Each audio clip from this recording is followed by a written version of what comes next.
Hi guys, Realize here, and this is our second video dedicated to writing a motivation letter.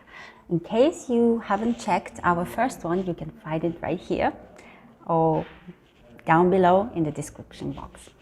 So today, with a great pleasure, I would like to introduce you to our guest, Alastair Thomin, who will speak about formal and informal language in written English. So hope you guys enjoy this video and please subscribe.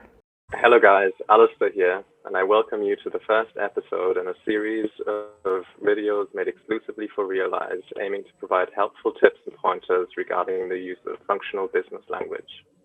Today, I'm going to introduce you to the concept of formal and informal language in written English. I'm excited to get started, so let's get into it. Many of you will soon be starting your academic career, and it's important to be aware of and correctly apply the use of formal language. For instance, when writing for professional or academic purposes, like university assignments. Formal language is commonly used in professional settings, whereas informal language is more casual and spontaneous. It's commonly used when communicating with friends and family members. This means that it is used in personal settings, whereas formal language would be used in a professional setting. For those of you who are attending the workshop, you will find the handout in front of you. And if you're watching us on YouTube, you'll find a link to the handout in the description box below. So let's look more closely at the do's and don'ts and commonly made mistakes when attempting to make use of formal language. The first thing to avoid is the use of contractions, which are sometimes referred to as short forms. They all make use of apostrophes, contracting two words into one. Some examples of those are I'm, don't, can't, and won't. Instead, use I am, do not, cannot, and will not. The second tip is not to use colloquialisms, which are casual or slang words.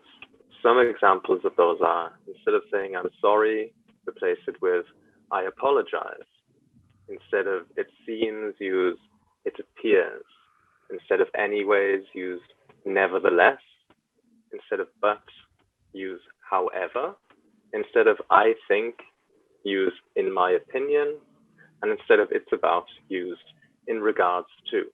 Also keep in mind that you should not use idioms like piece of cake, which means very easy, or to be under the weather, which means to feel unwell. Another tip is to avoid the use of phrasal verbs, such as to find out. Instead, use discover. Instead of using stand for, use represent. Instead of deal with something, you would use to handle.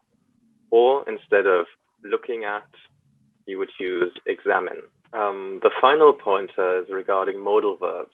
We often choose to use certain modal verbs to be more formal and polite. For instance, the sentence, can I suggest you try this new model, which would be a neutral form.